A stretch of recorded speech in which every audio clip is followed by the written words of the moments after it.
In the frozen lands of Alaska, the harshness of life seeped into one's soul. I grew up amidst that harshness. My mother left when I was a child, and my father was a stern, silent man. The only things I learned to trust were my hands and my instincts. In this cold world, Linda was the first person to warm my heart. We connected with the reckless passion of high school love. Her infectious laughter could melt glaciers. Fueled by youthful courage, we made plans. We had dreams, and to fulfill them, I took a grueling but lucrative job working on the Trans-Alaska Pipeline. Every long, physically exhausting day became more bearable as I thought about the future I was building with Linda. The weeks of loneliness would fade each time I returned to Anchorage, bringing a warmth to my heart. But hope, oh, hope, it's a dangerous thing. On some nights when I returned home, I began to sense that something was off. Linda's behavior showed subtle changes. She clung to her phone more than usual and no longer told the jokes that once made me laugh. I chalked it up to exhaustion and tried to push the doubts out of my mind. Then one night, I came home and saw a pair of muddy boots by the door. Boots that weren't mine. A storm erupted within me. Linda offered an explanation. An old friend had dropped by. I chose to believe her lies because facing the truth would mean everything I had was turning to dust. Eventually, the inevitable happened. One evening, I came home early and heard laughter echoing through the house. But it wasn't just Linda's laughter. Walking into the bedroom, the sight that met me shattered my world. Linda was with another man. In that moment, everything ended. That night, I packed my life into a single suitcase and left. To me, Linda died in that bed, and with her, so did all the dreams I had built. After Linda's betrayal, Anchorage became nothing more than a graveyard to me. I left everything meaningful about my life, love, trust, and commitment in that bedroom. Staying in the city wasn't an option. The only way to escape the past was to throw myself into a completely different life. That's why I joined the Army. I wanted to endure the brutal training, silence my emotions, and crush my pain with discipline. The Army would rebuild me. Basic training was more a mental battle than a physical one. The anger fueled by Linda's betrayal gave me strength at every step. I pushed myself to become a better, tougher, and more disciplined soldier. Even the instructors noticed my determination, but deep inside I carried a wound no training program could heal. Linda had taught me one bitter lesson: trust no one, especially those closest to you. During my first years in the military, I kept my distance from people, but fate has a way of breaking down walls. I met Melissa during a mission. She was also a soldier, strong and determined, a woman who had achieved something in life. At first, I kept her at arm's length, but Melissa was different. She didn't give up and tried to understand me. Slowly, I began to talk to her, to share my past. As the walls came down, I found myself ready to connect with someone again. Melissa and I got married in a simple military ceremony. I saw this marriage as a kind of rebirth, but something within me was still missing.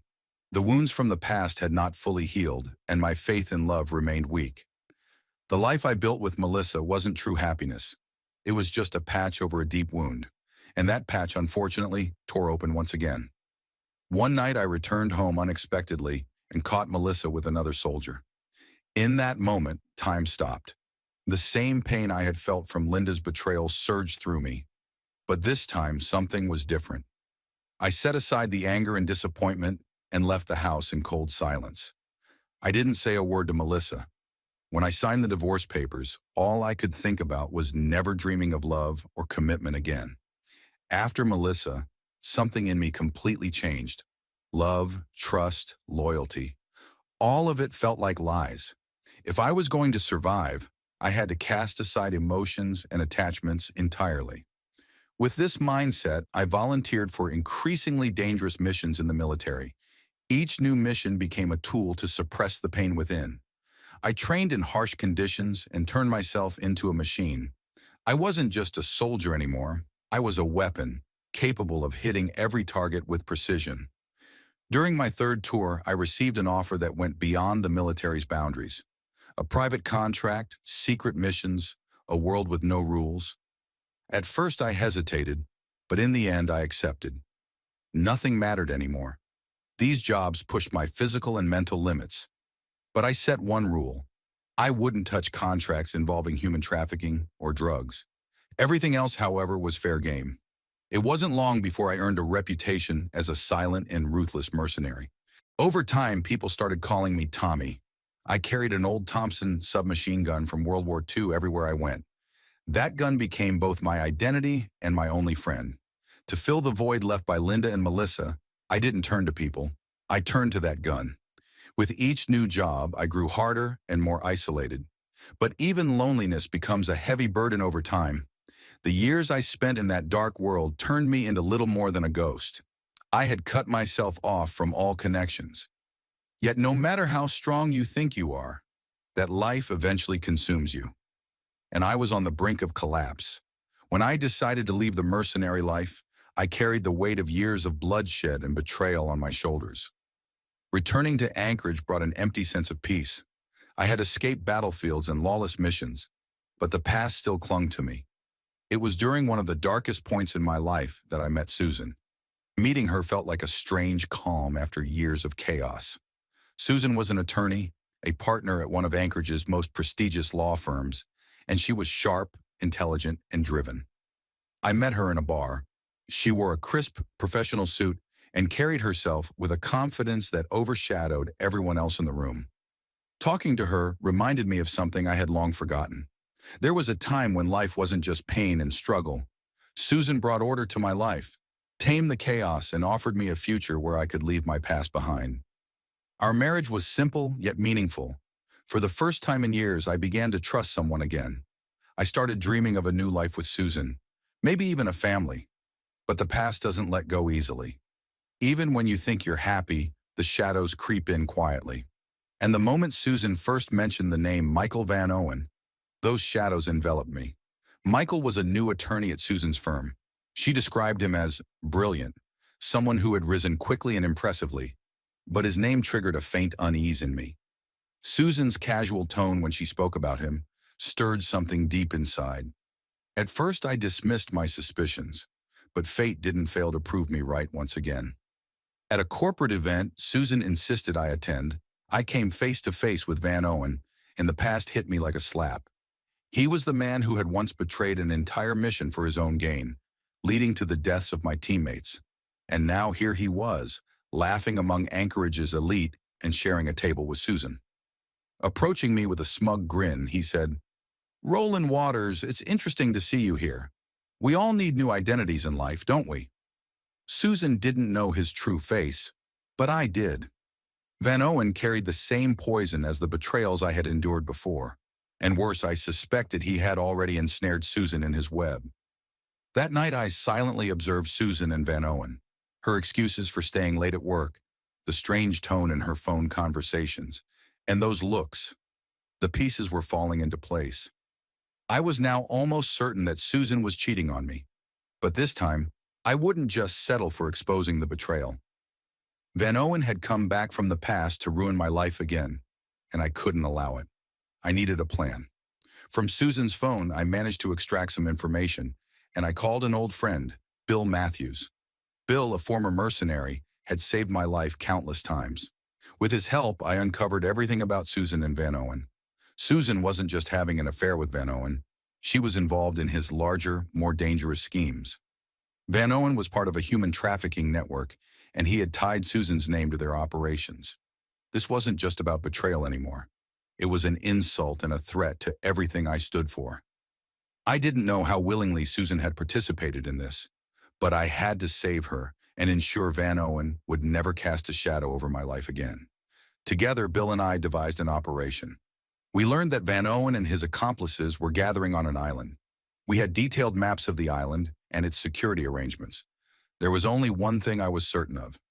When I set foot on that island, there would be no escape for Van Owen. At midnight, we approached the island on a boat. Silence and speed were our greatest weapons. Bill used his tech skills to disable the cameras and sabotage the patrol routes. I kept my Tommy gun at the ready, a weapon that had been my most loyal companion and strongest ally for years. Every step I took was fueled by anger and the burning need for revenge. When we landed on the island, everything seemed eerily still. In the distance, faint lights shone from a building, and shadows moved around a campfire. We controlled our breathing as we advanced quietly. The first patrol team we encountered was swiftly and silently taken down by Bill with a silenced pistol. Everything was going according to plan, but the real challenge would begin once we entered the main building. Inside the building, we found Susan in a room, bound hand and foot, with a few bruises on her face. Yet the determination in her eyes hadn't faded.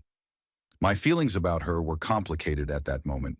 She had betrayed me, but seeing her in this state brought no satisfaction. I quickly untied her and said quietly, "Let's get out of here." She didn't ask any questions. There was only a mix of shame and gratitude in her eyes. After getting Susan to a safe location, Bill and I went after Van Owen.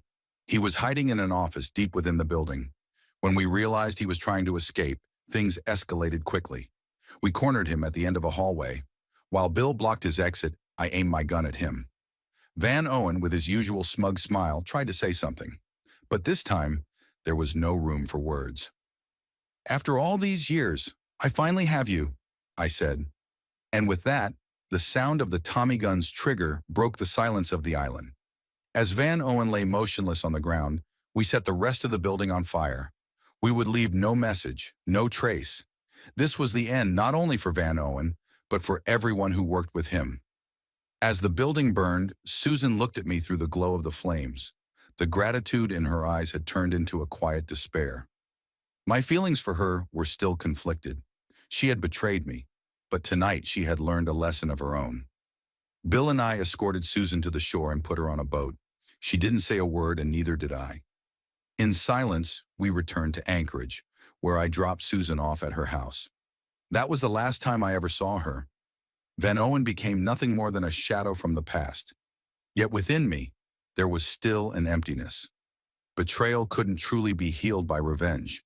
The past has a way of echoing, no matter how far you think you've left it behind.